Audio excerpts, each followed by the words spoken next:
औज़ुबिल्लाहि मिनश्शैतानिर्रजीम बिस्मिल्लाहिर्रहमानिर्रहीम। वीवर्स अस्सलामु अलैकुम। वीवर्स, मैं हूँ आपका मेज़बान सैयद अहमद समी और आप देख रहे हैं सैयद अहमद समी यूट्यूब चैनल रावलपिंडी इस्लामाबाद से। वीवर्स, सुबह के 4:30 बजे का वक्त हुआ जाता है, तकरीबन 4:30 का। 5-10 मिनट कम है या 5-10 मिनट ज़्यादा है, तो क्योंकि मैंने घड़ी नहीं देखी। दूसरी बात यह है कि तारीख़ चेंज हो चुकी और आज 26 मई है। कल इमरान ख़ान का जो काफ़िला पेशावर से 25 तारीख को जो रवाना हुआ था, वो अभी तक डी चौक नहीं पहुंच सका है, यानी कि इसमें थोड़ा ही फासला रह गया है। उम्मीद है कि जब ये मेरी वीडियो आपको मिले तो हो सकता है कि वो पहुंच चुके होंगे, लेकिन उससे पहले ही एक जमे गफ़ीर जो था वो डी चौक के ऊपर पहुंच चुका है, जिसके अंदर जो वफाकी साबिक़ वफाकी वज़रा भी उसमें शामिल हैं। लोग बेइंतहा हैं और वो जो शाम के टाइम पे या रात के टाइम पे एक प्रेस कॉन्फ्रेंस की थी, वो ड्रग वो जो मनशियात फ़रोश जो हमारा वज़ीर दाखिला बना हुआ है राना सनाउल्लाह, तो वो जो है रात गए, मुझे इत्तला मिली है तकरीबन कोई 1-1:30 बजे वो इस्लामाबाद से रफू चक्कर हो चुका है। तो उसने कहा था कि मैंने तो ये इंतज़ामात ही बहुत ज़्यादा किए थे, तो 250-300 अफराद, और मरियम सफदर साहिबा जो थी वो बता रही थी 500-600 लोग।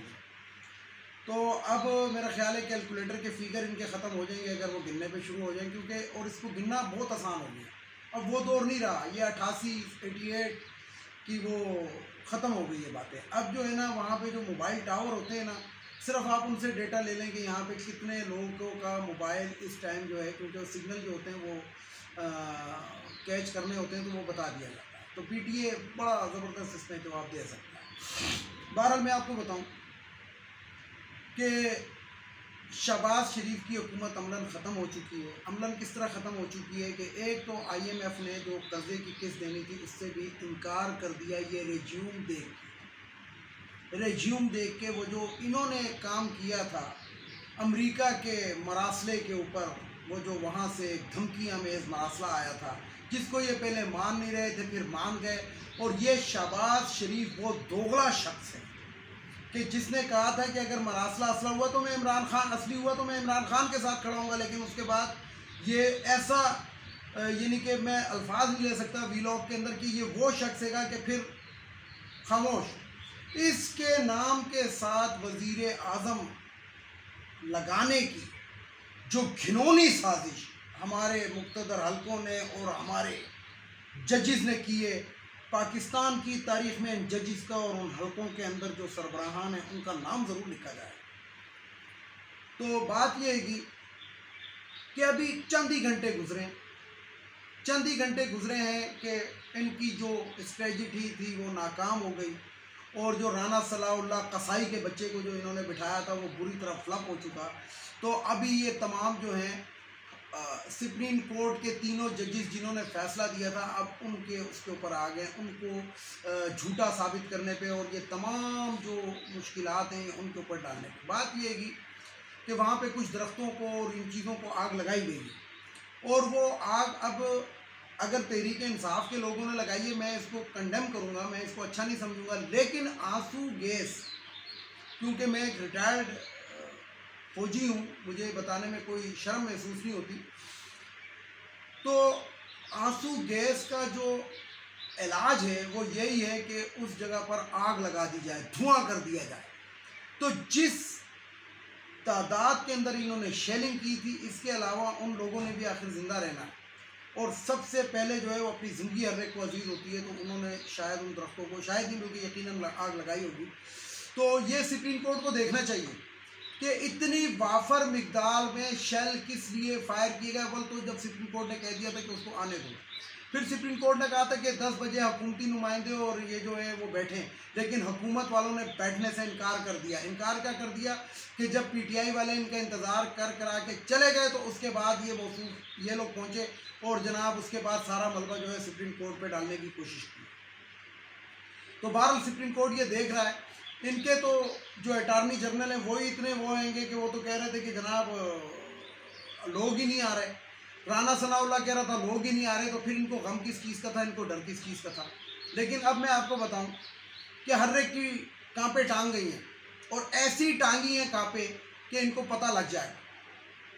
श्रीलंका के अंदर तो बहुत ही कम हुआ था। मैं तो कहता हूँ कि एक दफ़ा इन लोगों को, इनके मकरू चेहरे जो हैं इन अवाम को वैसे तो नज़र आ चुके हैं, लेकिन अब अवाम को चाहिए कि जब तक इनको ऐवानों से बेदखल ना कर दें और जो निगरान सेटअप आए उसको चाहिए कि फौरी तौर पे इन तमाम लोगों के नाम ECL में डालें जो इन्होंने निकाले थे, इनके पासपोर्टों को जब्त करें। इसके अलावा नहीं तो ये मुल्क से भाग जाएंगे आप, क्योंकि इनका तमाम कुछ लंदन में है, दूसरे मुल्कों के अंदर। इन तमाम का, मरियम सफदर का मैं फिर यहाँ पे बात करूँगा। मैंने अपने पिछले व्लॉग के अंदर भी ये बात बताई है कि सुप्रीम कोर्ट का इस चीज़ का नोटिस लेना चाहिए कि वो कहती है कि मैंने सुप्रीम कोर्ट को ये कहा, मैंने फलाने महकमे को ये कहा, मैंने फलाने, ये इसकी प्रेस कॉन्फ्रेंस है, थोड़ी देर पहले की प्रेस कॉन्फ्रेंस है। तो ये इसने आखिर किस कैबिलिटी, किस तो उसके ऊपर कहा, आखिर ये है कौन? ये MNA है, MPA है, क्या है ये जो इसने कहा? इसका मकाम क्या है? सजाई याफ्ता है, बाप की तीमारदारी के लिए बेल पे रहा है, और उसके बाद ये इतने बड़े बड़े दावे कर रही है। तो बात ये है कि फिर मैं यहाँ पे कहूँगा कि सुप्रीम कोर्ट जो है वो कुछ ना कुछ कर रही है, लेकिन उस स्पीड से नहीं कर रही जिस स्पीड पर रात को 12 बजे खोल कर किया गया था। उस स्पीड से नहीं करेगा। और उस स्पीड से कर रही होती तो ये जो आवाम के जान और माल की हिफाजत है, ये भी सुप्रीम कोर्ट के ज़िम्मे के अंदर आता है, इंसाफ प्रोवाइड करना। और इंसाफ क्या है? इंसाफ ये है कि किसी शख्स का क्या कहते हैं, कोई नुकसान ना हो जानी या माली। लाहौर के अंदर एक शख्स को शहीद कर दिया गया, पुलिस ने उसको पुल से उठा के नीचे फेंका। 2-3 शहादतें पेशावर के रास्ते में भी हुई है, शहादतें कह लें या अमवात कह लें। तो बात यह कि ये भी सुप्रीम कोर्ट को चाहिए कि इन चीज़ों को देखे। और किसने करवाया? राना सनाउल्लाह ने करवाया, क्योंकि वो अलल ऐलान आके कह रहा था कि मैं डंडे का इस्तेमाल करूंगा, फलाना करूंगा, मैं इनको आके दिखाया, मैं चाहूँ तो निकल नहीं सकते, 20 अफराद ला नहीं सकते। ये राना सनाउल्लाह ही कह रहा था। आखिर में एक छोटी सी बात करूँगा कि एक फेसबुक पे एक डंडा दिखाया जा रहा है जो राना सनाउल्लाह ने हाथ में लपेटा हुआ है, और उसके हाथ में पकड़ा हुआ और उस पर तार लिपटी हुई है, डलकेट वायर उसके ऊपर लिपटी हुई है, जिसको कांटेदार तार कहते हैं। तो राना सनाउल्लाह साहब वो आप अपनी कुर्सी के ऊपर रखे और उसके ऊपर बैठ गए। और इसी तरह का एक डंडा जो है वो अपने तमाम काबीना को भी दे दें। मौलाना फजलुर रहमान पतली गली से रात सऊदी अरब निकल गया।